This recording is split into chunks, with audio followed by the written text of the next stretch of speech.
Bismillahirrahmanirrahim. Assalamualaikum warahmatullahi wabarakatuh.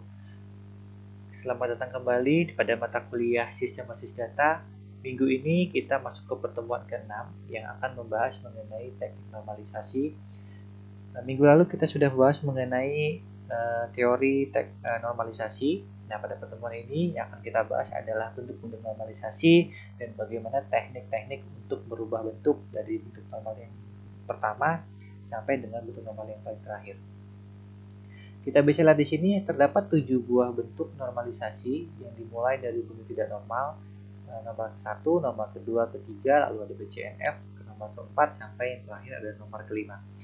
Lalu dari masing-masing perubahan bentuk normal ke bentuk normal yang lain, normalisasi yang lain, itu harus mengikuti ketentuan atau syarat-syarat ya, yaitu yang contoh misalkan yang pertama adalah dari bentuk normal yang pertama atau dari bentuk normal yang tidak normal, untuk merubah ke normal pertama kita harus menghilangkan elemen data yang berulang. Lalu bentuk normal yang ke-1 merubah ke dalam bentuk normal kedua, yaitu menghilangkan ketergantungan parsial. Bentuk normal kedua untuk merubah bentuk menjadi normal ketiga itu harus menghilangkan ketergantungan transitif dan seterusnya. Jadi teman-teman di sini harus memahami bagaimana cara-cara atau teknik-teknik yang harus kita lakukan untuk merubah dari bentuk yang tidak normal sampai bentuk normal-normal berikutnya. Yang perlu kalian pahami adalah sampai 3NF. Kenapa? Karena normalisasi yang paling umum ketika sudah mencapai bentuk normal ketiga itu sudah dalam bentuk normal normalisasi, sehingga kalian tidak perlu lagi membentuk dalam bentuk BCNF, 4NF, dan 5NF. Ya, namun ketika nanti di dalam 3NF masih terdapat syarat yang tidak dipenuhi, maka harus kita berubah bentuk menjadi bentuk BCNF dan seterusnya. Baik, selanjutnya akan kita bahas masing-masing bentuk normalisasi dan bagaimana cara merubah bentuk dari bentuk yang pertama sampai nanti bentuk yang ketujuh. Kita masuk ke bentuk yang pertama, yaitu bentuk tidak normal. Bentuk tidak normal adalah bentuk tabel yang belum ternormalisasi. Ya, tabel yang belum ternormalisasi adalah tabel yang memiliki atribut yang berulang. Kalau kita lihat di sini, ya, bentuk ini merupakan kumpulan data yang akan direkam. Tidak ada keharusan mengikuti suatu format tertentu. Ya, dapat saja data tidak lengkap atau terduplikasi. Data yang dikumpulkan itu apa adanya, sesuai dengan saat menginput. Artinya, semua elemen data yang kita dapatkan pada saat kita melakukan analisa, dan elemen data itulah yang kita buat ya untuk menjadi bentuk tidak normal. Di sini masih mungkin terjadi bentuk data yang berulang. Terus yang kedua harus sudah kita menentukan yang namanya super key. Contoh data kita punya relasi ya tabel seperti ini, PA itu ada penasihat akademik. Maka ketika kita melihat analisa tabel seperti ini, maka kita masukkan semua elemen data, yaitu nomor siswa, nama, PA, kelas 1, kelas 2, dan kelas 3 ke dalam bentuk tidak normal. Sehingga kita lihat di sini bentuknya normalisasi adalah penulisannya seperti ini.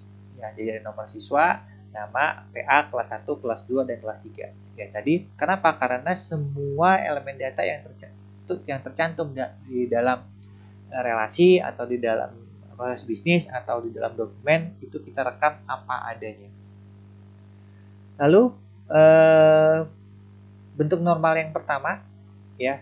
Bentuk normal pertama adalah satu relasi dikatakan dalam bentuk normal pertama jika setiap atribut bernilai tunggal untuk setiap baris. Ya, seperti yang kita ketahui tadi, untuk merubah bentuk dari tidak normal menjadi normal pertama yaitu adalah menghilangkan elemen data yang berulang.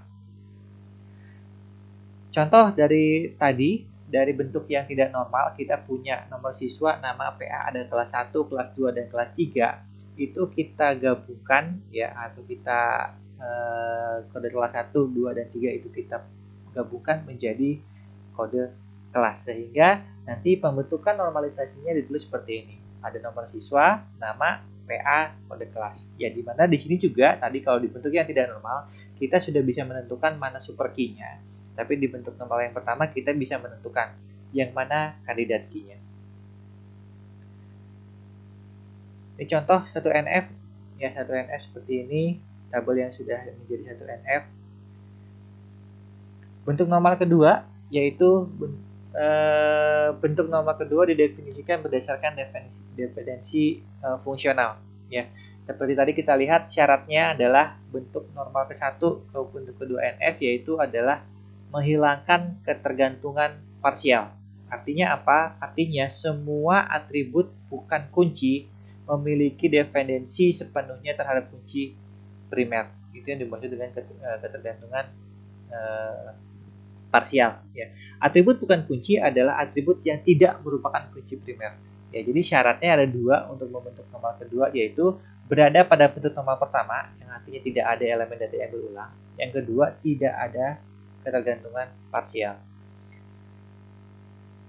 Bentuk normal kedua sudah memenuhi bentuk normal ke-1 atau NF, atribut bukan kunci harus bergantung terhadap kunci utamanya, sehingga untuk membentuk normal kedua harus ditentukan kunci-kunci field.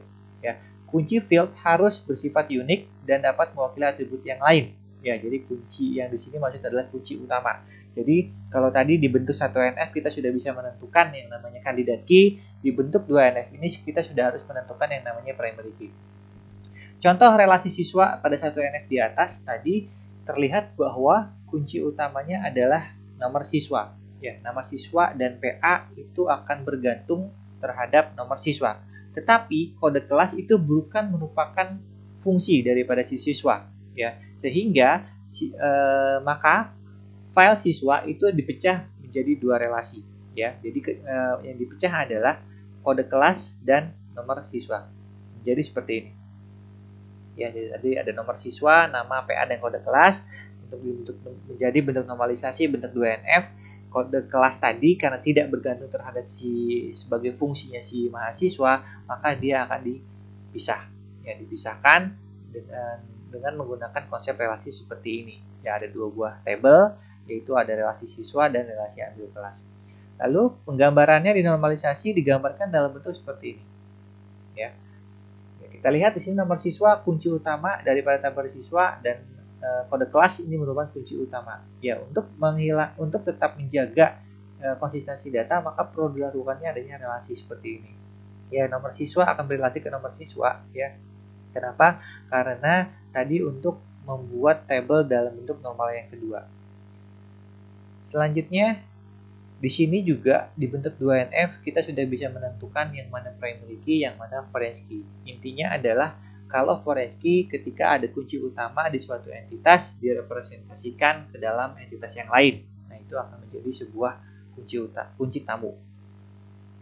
Bentuk normal yang ketiga yaitu syaratnya adalah berada dalam bentuk normal kedua. Yang kedua, setiap atribut bukan kunci tidak memiliki dependensi transitif, ya, terhadap kunci primer. Tadi seperti kita lihat lagi di atas tekniknya untuk merubah dari bentuk 2NF menjadi bentuk 3NF, syaratnya adalah atau tekniknya adalah menghilangkan ketergantungan transitif.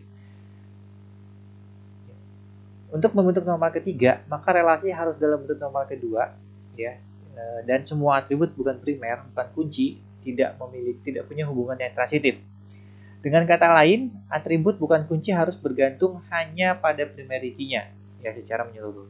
Contoh di atas tadi yang relasi kelas dengan relasi ambil kelas itu sudah termasuk juga dalam bentuk normal ketiga karena seluruh atributnya yang ada sudah bergantung penuh terhadap kunci primernya. Jadi ketika di bentuk normal ketiga sudah sama dengan bentuk normal kedua, maka nomor ketiga tidak perlu dicantumkan, cukup sampai 2NF saja. Ini contoh lain yang dapat kita berubah bentuk dari bentuk normal kedua menjadi normal ketiga. Kita lihat di sini ada satu buah relasi pemesanan, yaitu isinya ada nomor pesan, nomor urut, kode item, nama item, dan jumlah. Kalau kita lihat di sini, ya, ada ketergantungan transitif. Yang mana? Yang ketergantungan transitif adalah nomor pesan dan kode item terhadap jumlah. Ya, artinya nomor pesan dan kode item itu merupakan ketergantungan transitif terhadap si nomor pesan. Sehingga untuk membentuk tabel normalisasi, di sini kita bisa melakukan pemecahan, ya, dari kode item dan jumlah itu kita pisah sendiri, ya, untuk menjadi sebuah tabel baru. Lalu yang ke-5 itu ada bentuk normal Boyce code atau BCNF. Definisinya adalah suatu relasi disebut memiliki bentuk normal Boyce code jika dan hanya jika semua penentu atau determinan adalah kunci kandidat atribut yang bersifat unik. BCNF merupakan bentuk sebagai perbaikan 3NF. Suatu relasi yang memenuhi BCNF selalu memenuhi 3NF, tetapi tidak untuk sebaliknya. Nah, ini BCNF mempunyai paksaan yang lebih kuat dari bentuk normal ketiga. Untuk menjadi BCNF, tabel atau relasi harus dalam bentuk normal ke-1 dan setiap atribut harus bergantung fungsi pada atribut superkey-nya. Ya. Contoh, kita punya relasi seminar dengan ketentuan sebagai berikut. Kunci utamanya adalah nomor siswa dan seminar, ya, di mana ada dua kunci utama yaitu nomor siswa dan seminar. Siswa boleh mengambil satu atau dua seminar. Yang ketiga, setiap siswa dibimbing oleh salah satu di antara dua instruktur. Setiap instruktur boleh hanya mengambil satu seminar saja. Sehingga kalau kita terjemahkan dalam bentuk relasi akan menjadi seperti ini. Ya, ini merupakan bentuk normal pertama, bentuk yang normal pertama di mana masih data apa adanya yang kita simpan. Untuk merubah BCNF kita harus menentukan nomor kunci superkey-nya, yaitu berdasarkan ketentuan di atas, superkey-nya adalah nomor siswa dan seminar. Nah, kemudian untuk menjadi sebuah BCNF, maka di sini harus kita melakukan pemecahan tabel relasi seminar menjadi dua buah tabel dengan bentuk seperti ini. Nah, ya, jadi kita lihat bahwa yang kuncinya adalah instruktur. Ya, instruktur kita pecah, nomor seminar, nomor siswa, dan instruktur. Selanjutnya, bentuk nomor keempat dan bentuk nomor kelima. Bentuk nomor keempat berkaitan dengan ketergantungan banyak nilai atau multi-value dependency pada satu tabel merupakan pengembangan ketergantungan fungsional. Bentuk terakhir, bentuk kelima, merupakan nama lain dari project join normal form, yaitu berhubungan dengan ketergantungan relasi antar tabel. Contoh ini untuk bentuk 4NF, ya, kita bisa lihat setiap karyawan dapat bekerja di lebih dari satu project dan dapat memiliki lebih dari satu skill. Ya, untuk kasus seperti ini, ya, tabel harus dikomposisi atau dipecah atau dinormalisasi menjadi dua buah tabel. Yang pertama ada isinya employee dan project, yang kedua ada employee dan skill. Nah, ini merupakan contoh dari bentuk 4NF. Oke, selanjutnya akan kita bahas mengenai kasus penerapan normalisasi untuk pembelian barang. Di sini kita lihat, kalau bisa kita lihat di sini adalah bagaimana cara kita menentukan berapa elemen data yang bisa kita ambil dari dokumen ini. Kita dengan melihat berapa elemen data, ya, atau berapa yang ada isinya. Ya. Contoh kalau kita lihat di sini kita memiliki ada kode supplier, nomor supplier, tanggal transaksi, nomor transaksi, lalu ada kode barang, nama barang, kuantitas, jumlah belinya, harga, jumlah, data faktur, dan jatuh tempo. Ya, oke. Oleh karena itu kita bisa membentuk seperti ini. Ya, kita bentuk dalam seperti kita pecah menjadi sebuah tabel seperti ini. Lalu kita bisa lihat untuk membentuk teknik bentuk normal form ini adalah bentuk ini merupakan kumpulan data yang akan direkam, tidak ada keharusan mengikuti suatu format tertentu. Jadi apa yang terdapat di dalam dokumen itu semuanya kita masukin, ya, semua elemen data kita masukin, tapi harus diperhatikan hanya elemen data yang memiliki nilai. Contoh misalkan seperti ini, faktur pembelian barang ini bukan merupakan elemen data, ini merupakan label. PT Santapuri juga ini bukan merupakan elemen data, tapi ini merupakan label karena ini adalah nama perusahaan. Ya, yang bisa kita ambil adalah yang bernilai. Ya, contoh kode supplier nilainya G01. Ini bisa kita jadikan sebagai elemen data dan seterusnya. Oke, penulisannya seperti ini. Ya, kita tempatkan berarti ada sekitar 11. Ya, ada 11 field yang kita dapatkan. Ada nomor faktur, kode supplier, nama supplier, kode barang, nama barang, tanggal, yaitu tempo, quantity, harga, jumlah, dan total. Lalu jangan lupa di sini kita harus menentukan juga yang namanya superkey. Ya, superkey syaratnya adalah unik. Kalau kita bisa tentukan dari 11 field atau 11 elemen data ini yang bersifat unik adalah pertama ada nomor faktur, yang kedua ada kode supplier, dan yang ketiga adalah kode barang. Ya. Lalu jangan lupa dikasih keterangan bahwa bintang 1 di bentuk normal dan normal itu adalah super key. Lalu bentuk tidak normal jika mau dirubah dalam bentuk normal ke 1, syaratnya adalah menghilangkan elemen data yang berulang ya. Jika kita lihat di sini ya, dalam bentuk 1NF ya, di bentuk tidak normal, ini semua elemen data tidak ada yang berulang ya. Jadi semua elemen data hanya memiliki satu arti. Sehingga bentuk normal yang pertama, bentuk yang tidak normal ini sama seperti bentuk normal yang pertama. Namun kita lihat di sini ada perubahan bentuk, yaitu dari super key menjadi kandidat key ya, karena di dalam bentuk 1NF ini kita harus sudah menentukan yang kandidat key-nya. Kita lihat di sini kandidat key-nya ada nomor faktur, kode supplier dan kode barang ya, sama seperti super key yang tadi di dalam bentuk tidak normal, namun di bentuk 1NF dia berubah menjadi kandidat key. Selanjutnya bentuk 2NF ya. Teknik untuk 1NF ke 2NF adalah menghilangkan ketergantungan parsial. Ya, kita lihat ketergantungan parsial yang mana? Ini kalau bisa kita lihat dari bentuk yang 1NF, ketergantungan parsialnya itu adalah nomor faktur terhadap kode barang, nomor faktur kode supplier, kode barang terhadap nomor faktur, kode barang kode supplier, dan seterusnya. Jadi ini ada ketergantungan parsialnya ada banyak, sehingga ini harus kita bagi ya, kita pecah menjadi beberapa tabel ya. Bagaimana cara melakukannya? Kita lihat ada berapa kunci kandidat yang terdapat di dalam 1NF. Contoh misalkan 3, berarti kita pisahkan saja 3, yaitu kode barang, ada kode supplier, sama nomor faktur. Selanjutnya, sisanya berarti ada 8 elemen data lagi yang harus bergantung terhadap si kuncinya ya, untuk menghilangkan ketergantungan parsial. Karena yang bergantungan parsial itu adalah kode barang, kode supplier, dan nomor faktur ya. Selanjutnya kita pilih contoh yang tidak memiliki kunci, yaitu ada nama supplier.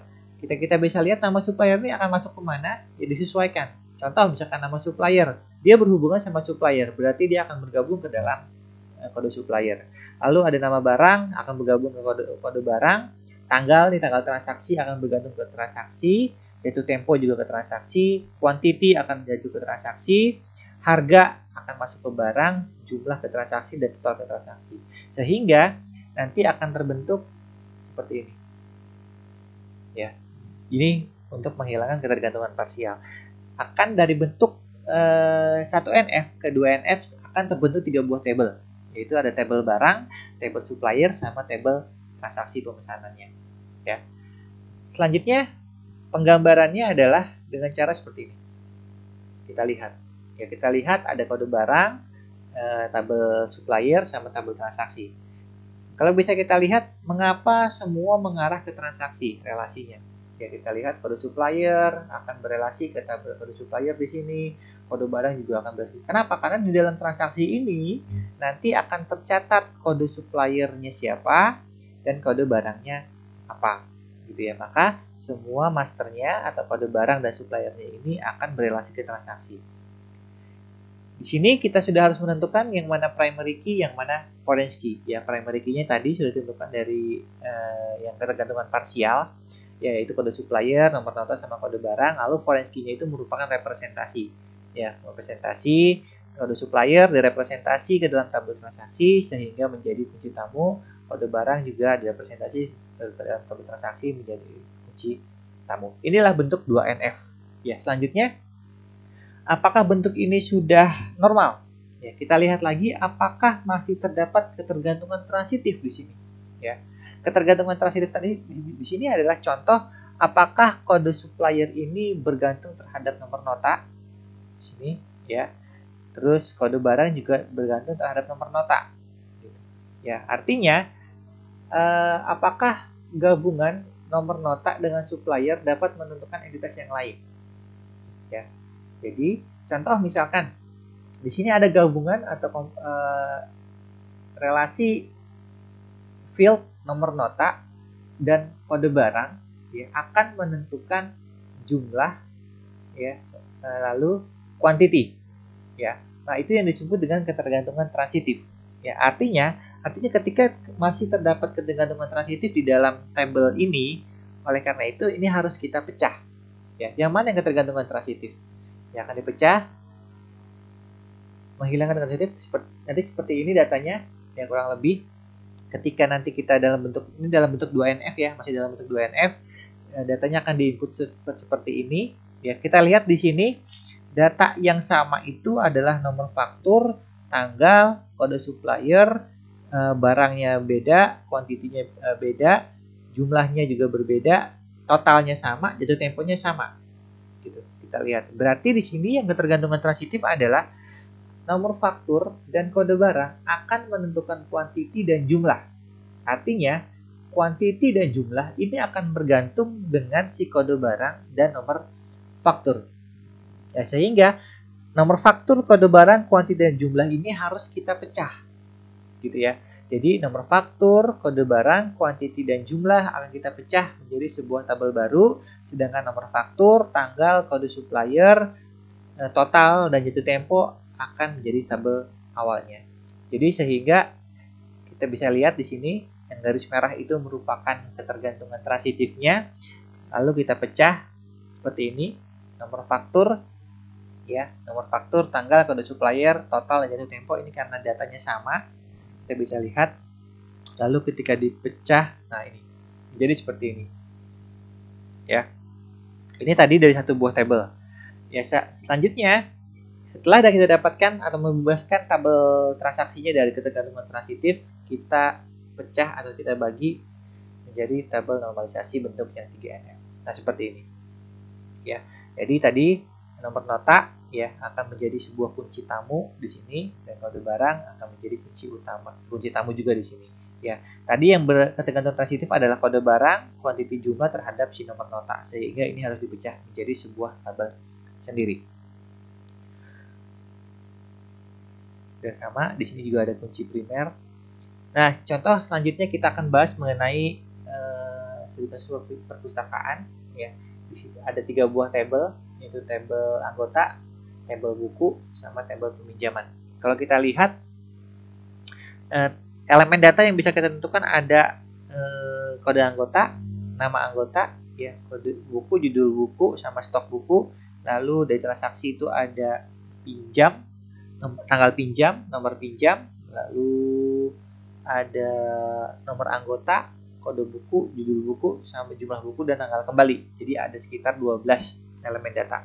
Ya, 2 dari anggota, 3 dari perpustakaan, dan 1, 2, 3, 4, 5, 6, 7. Ya, 7 elemen dari peminjaman. Sehingga ini kita input, kita masukkan ya. Jadi bentuk tidak normal seperti ini, ya, ada kode anggota, nama, kode buku, judul, stok buku, tanggal pinjam, nomor pinjam, kode anggota, kode buku, judul, jumlah pinjam, tanggal kembali. Ya, kalau kita lihat di sini ada elemen data yang berulang.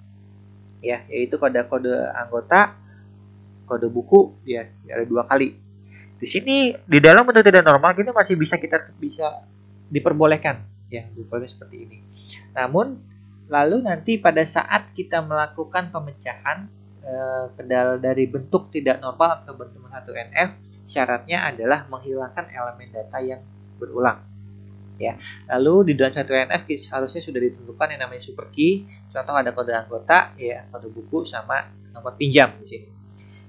Lanjutnya bentuk 1NF menjadi seperti ini, ya. Ini sama nilainya. 1NF ke 2NF bentuknya menjadi seperti ini, ya. Bentuknya menjadi seperti ini. Jadi ada representasi kode buku dari tabel buku, anggota.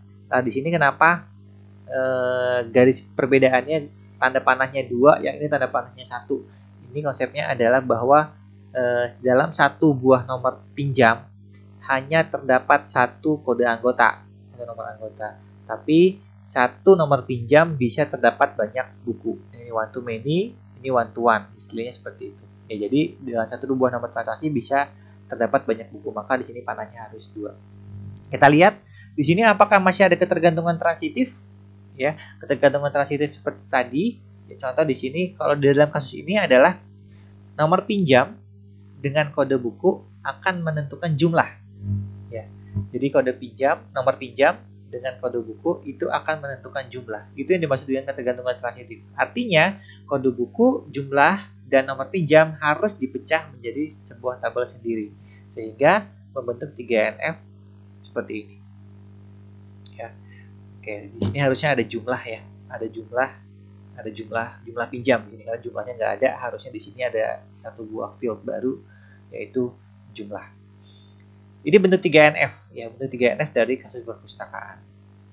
Selanjutnya latihan. Nah, ini kita ada latihan, saya akan bahas pembuatan normalisasi dari ini rawat jalan, rekam medis juga sama. Kita bisa lihat di sini adalah ada beberapa elemen data.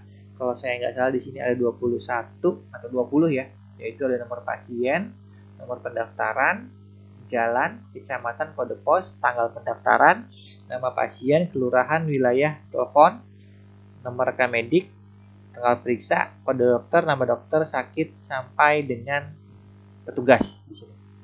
Ya, di sini buatlah bentuk tidak normal 1NF, 2NF sampai ke 3NF.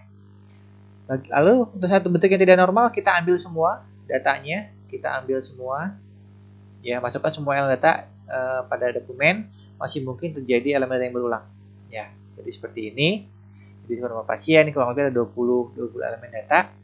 Lalu dari nomor ke 1 bentuk tidak normal ke nomor 1NF adalah dengan cara menghilangkan elemen data yang berulang. Ya, kalau kita lihat di sini di bentuk yang tidak normal sudah tidak ada yang berulang. Ya, jadi semua elemen data ini hanya memiliki satu arti. Sehingga ketika bentuk 1NF bentuknya sama, namun tentukan kandidat key-nya. Ya, ini ada nomor pasien, nomor pendaftaran, nomor rekam medik, kode dokter, kode sakit, dan kode obat. Ya.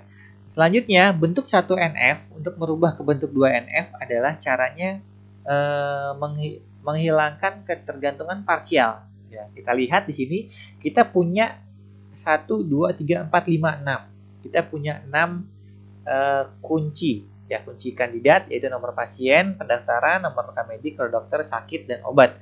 Oleh karena itu kita pisahkan dulu sendiri-sendiri. Jadi nomor pasien sendiri, nomor pendaftaran sendiri, nomor rekam medik sendiri, dokter sendiri. Jadi sehingga kita memiliki 6 buah tabel baru nanti. Ya, ada pasien, pendaftaran, rekam medik, dokter, sakit, dan obat. Berdasarkan apa? Berdasarkan kunci kandidatnya di sini. Ya, ada 6, maka kita begitu jadi 6. Sisanya berarti ada 14 field yang lain, itu kita klasifikasikan. Contoh nama pasien akan lebih cocok masuk ke pasien. Berarti nanti ada nomor pasien dan nama pasien. Tanggal daftar lah masuknya ke pendaftaran. Nama petugas masuknya ke nomor rekam medik. Jalan ke pasien. Ya, ke pasien dan seterusnya. Ya, sehingga nanti ketika dibentuk menjadi 2NF, tabelnya normalisasi akan menjadi bentuk seperti ini. Ya, ada 6 buah yaitu dokter, sakit, obat, rekam medis, pasien, dan pendaftaran. Nah, selanjutnya kita lihat di sini apakah masih ada ketergantungan transitif, ya. Dan kita lihat juga di sini ada tanda panahnya 2, kenapa yang lain 1 gitu ya. Di sini lainnya 1 tapi di sini 2. Di sini bisa kita lihat dari bentuk ininya. Kita lihat dalam satu buah nomor rekam medis, ya, terdapat obatnya bisa lebih dari 1. Ya, sehingga relasi atau rasio kardinalitas dari nomor rekam medis dengan kode obat itu adalah 1 to many. Sehingga begitu kita bentuk 2NF, hasilnya menjadi seperti ini. Ya, ini ada 1 to many, ya. Lalu kita lihat lagi di sini apakah masih ada ketergantungan transitif, gitu kan? Ketergantungan transitif di sini kita bisa lihat adalah kode obat, ya. Kode obat di sini ketergantungan transitif terhadap si nomor rekam medik, yang artinya bahwa kode obat ini masih kita bisa pecah, harus kita pecah menjadi tabel sendiri, ya, atau detail obat misalkan. Sehingga ketika kita bentuk menjadi 3NF, hasilnya adalah seperti ini. Ya. Kita lihat seperti ini. Nah, ini merupakan bentuk 3NF dari kasus rumah sakitnya. Selanjutnya ini ada perpustakaan ini ya, perpustakaan yang tadi, cuma ini perpustakaan di kasus ya, tentang perpustakaan smart. Kita punya contoh dengan data seperti ini. Kita akan bentuk normalisasinya. Nah, kuncinya kita tentukan ada ISBN, nomor anggota, kedua petugas, nomor pinjam, sama nomor kembali. Selanjutnya Karena rasio, oh ini tentukan relasinya, kita bikin IRD-nya dulu ya. IRD-nya dulu sepertinya nih. Data petugas ini seperti yang contoh pertemuan keempat ya. Relasi buku ke pinjam, ada many to many, anggota ke pinjam one to many, data petugas pinjam one to many, pinjam ke kembali one to one, petugas ke kembali one to many. Selanjutnya kita bikin IRD-nya kurang lebih seperti ini. Ini sudah kita bahas di pertemuan keempat kemarin. Lalu ini LRS-nya ya, LRS dari sistem perpustakaan. Nah, sekarang kita bikin normalisasinya. Untuk bentuk tidak normal berarti kita semua kita masukin, tadi ada beberapa table yang kita tentukan. Ya, semua kita masukin dalam satu tempat. Lalu dirubah bentuk 1NF. Kita lihat di sini apakah masih ada yang berulang atau enggak gitu ya. Kalau memang sudah tidak ada, berarti bentuk yang tidak normal ini juga merupakan bentuk 1NF. Hanya saja di 1NF sudah kita tentukan yang namanya kunci utama, yaitu ISBN, nomor anggota, kode petugas, nomor pinjam, dan nomor kembali. Selanjutnya bentuk 1NF ke bentuk 2NF, yaitu menghilangkan ketergantungan parsial. Ya, kita lihat ketergantungan parsial itu berarti tadi kita lihat ada, kita pecah, ada berapa kuncinya gitu ya. Ada berapa kuncinya, lalu atribut yang bukan kunci kita klasifikasikan ke beberapa table yang lain sehingga relasi menjadi seperti ini. Ya, kita lihat sini ada ISBN one to many-nya terhadap sini. Artinya nih ya, satu nomor pinjam kita bisa lebih banyak pinjam banyak buku, tapi dalam satu ini cuma ada satu petugas, ada satu kembali, hanya ada satu peminjaman ya. Terus ISBN ini kurang satu lagi, nanti tolong ditambahkan, ini harusnya ada kode petugas. Oh ya, ada ya, kode petugas peminjaman one to one. Lalu kita lihat di 2NF ini apakah masih ada yang ketergantungan transitif ya, sama seperti tadi. Kita lihat di sini adalah ISBN ya, ISBN ketergantungan transitif terhadap nomor pinjam. Jadi nomor pinjam, jumlah pinjam sama ISBN ini bisa kita pecah sendiri. Jadi satu buah tabel baru, detail peminjaman namanya ya, sehingga nanti di dalam bentuk 3NF-nya adalah seperti ini. Ini bentuk 3NF dari tabel transaksi perusahaan. Ya, tadi ada nomor pinjam, ISBN, sama jumlah pinjam harusnya. Nah, ini jumlah pinjam di sini ya. Oke, nah ini hasil dari 3NF. Oke, ini penjelasan normalisasi dari saya. Selesai. Kalau ada pertanyaan, silahkan didiskusikan melalui WA Group atau bisa melalui Zoom Meeting atau Google Meet ya, atau melalui LMS yang sudah disediakan. Baik, terima kasih. Ini saja yang bisa saya sampaikan terkait mengenai normalisasi. Selanjutnya nanti akan kita bahas sesi diskusi pada pertemuan di WA Group ataupun melalui LMS. Saya tutup. Assalamualaikum warahmatullahi wabarakatuh.